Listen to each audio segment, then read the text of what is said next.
peut-être su ma leen ko waxee sans preuve du ngeen ma gëm mais ba tey ñi ngi jàpp ay doomu sénégalais di leen jaay comme esclave ci réewu Libye la xewee benn sénégalais lañ fa jàpp jaay ko ci somme 3 millions de francs CFA tey vendredi le 20 janvier atum 2023 ma war la tënkal actualité yi nga xamante ne moo gën a fës ci journée bi. comme ni ma la ko waxee ci introduction bi ba tey ci atum 2023 ñi ngi jàpp ay sénégalais ak ay doomu africain di leen jaay esclave ci dëkk bii nii di Libye. mën nañoo wax ne sénégalais yu baree bari yiy jaar Libye pour yegg si Italie wala yeneen dëkk ci Europe ci dëkk bii nii di Sabaha la ñuy jaare bu fekkee ne jàpp nañ leen nag ñi ëpp ci ñoom dañ leen di bàyyi ci garage yi wala parkinu oto yi di leen jaay ak jënd sénégalais bi nga xamante ne nag moom lañ jaay comme esclave mi ngi dëkk ci gox bii nii di Kodiam ci commune de Missirah ci région de Tambacounda li nga xamante ne moo waral ñu jàpp ko nag mooy dafa jaaroon Libye pour mën a gagner Italie c'est-à-dire pour mu mën a jël gaal yi yegsi ci réewu Italie malheureusement ñu jàpp ko jaay ko comme esclave. ce n'est pas nag la première fois parce que organisation internationale des émigrés wax na ne ci dëkk bii nii di Libye dañ fay jàpp ay doomi africains yu baree bari di leen jaay esclave. am na ci koo xamante ne introsé nañ ko sax parce que ci ñi ñu jàppoon jaay leen esclave la bokk mi ngi cosaanoo ci Afrique de l'Ouest wax na ne ci dëkk bii nii di Sabha comme ni ma leen ko waxee sànq émigré yi ci bari foofu la ñuy jaar pour mën a yegg si Europe bu ñu leen jàppee nag ci garage yi lañ leen di dugal ak parking oto yi di fa def échange mais échange bi nag des fois dafay diire ci 3 wala 4 mois yoo xamante ne dañ lay téye di leen dugal ci seen tool yi nga leen di liggéeyal wala ñu bàyyi leen ci kër yi nga leen di liggéeyal peut-être ménage wala nga yor situation kër yi ba ñett wala ñeenti weer bu ko defee ñu mën la bàyyi nga libre ci réew mii di Libye nag da cee am ay groupe yoo xamante ne groupe armé lay doon bu fekkee da nga bëgg a yegg si Europe groupe yooyu ñoo lay téye peut-être mën nañ la laaj xaalis bu fekkee joxoo leen xaalis nag dañ lay jël jàppale comme esclave bàyyi la ci seen kër yi wala ñu bàyyi la ci seen tool yi jot na nag fi nga xamante ne foofu la ñu war a passer directement ci actualité du jour.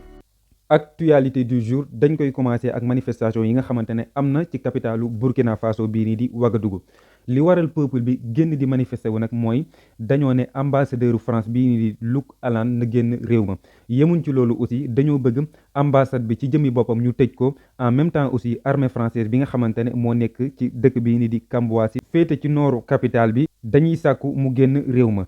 ba tey bokk na ci actualité yi rappeur bii nii di Nick Doff déféré nañ ko tey ci suba par la sûreté urbaine ginnaaw bi ñu ko jàppee ci lu toll ci 48 heures jamono ji may waxee ak yéen nii nag mi ngi en retour de parquet weekend bi ci commissariat bi la koy passé en attendant ñuy déglu ki nga xamante ne moo di juge d'instruction. ba tey bokk na ci actualité yi tension yi nga xamante ne dafay am entre États-Unis ak Russie tey jii may waxee yéen ni dëkk bii nii di États-Unis considéré na groupe russe Wagner comme organisation criminelle internationale. porte-parole de la sécurité nationale de la Maison Blanche muy wuyoo ci turu John Kirby moo yëkkati yooyu noonu kàddu ñuy tuumaal groupe paramilitaire russe bii nii di Wagner comme organisation boo xamante ne dafay violer li nga xamante ne moo di droit de l'homme ñi ngi wax ne yónnee na ci lu toll ci 50 000 soldats ci dëkk bii nii di Ukraine ci guerre bi nga xamante ne am na fa. ba tey bokk na ci actualité yi ministre des affaires étrangères moo faatu en plein conseil des ministres ci réew mii di Gabon. li nga xamante ne moo ko faat nag mooy dafa am malaise cardiaque ñi nga xamante ne ñoo ñëwoon ngir wàllu ko nag malheureusement mujj ci mën dara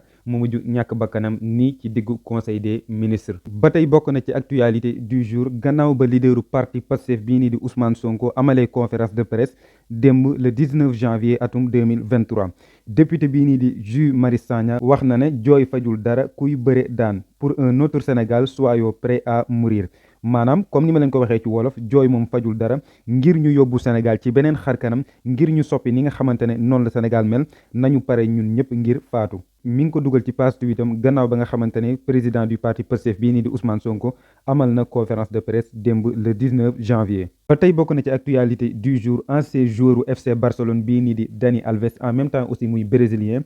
dañ koo arrêté li nga xamante ne moo waral ñu teg ko loxo nag mooy dañ koy tuumaal agression sexuelle. ci jouru le 30 jàpp le 31 décembre la ñu wax ne dafa yegg ci kaw gone gu jigéen mais nag tuuma yooyu noonu yëpp ancien joueur FC Barcelone bii nii di Dani Alves weddi na ko wax na ne mësta xam benn yoon ndaw si nga xamante ne mooy teg ci kawam ay tuuma. mu tombe ak fi nga xamante ne foofu laa war a tënkee actualité du jour di leen jox rendez-vous ba lundi incha allah di leen fàttali aussi ne weekend bi dama fi amal vidéo yoo xamante ne histoire lay doon. en même temps aussi am na ci benn surprise boo xamante ne spécial la maa ngi leen koy xaarloo ci weekend bi incha allahu taala bu fekkee ne seetlu ngeen bu baax a baax dugal naa benn sondage di leen laaj kan ngeen bëgg ma def histoire am entre Nelson Mandela Cheikh Ibrahima Niass Kadhafi ak ki nga xamante ne moo di Cheikh Anta Diop maa ngi xaar réponse yi nag ki nga xamante ne moom ngeen gën a votel moom laa leen di defal histoire am incha allahu taala dinaa leen ko expliquer détail par détail ngeen mën ko comprendre kon ma di leen jox dig daje di fàttali aussi ñi nga xamante ne dañ may suivre ci langue italien bi di leen wax ne suba incha allah dinaa leen dugalee vidéo boo xamante ne bu ama am solo lay doon jëm ci la lingua italiana di leen ñaanal aussi weekend jàmm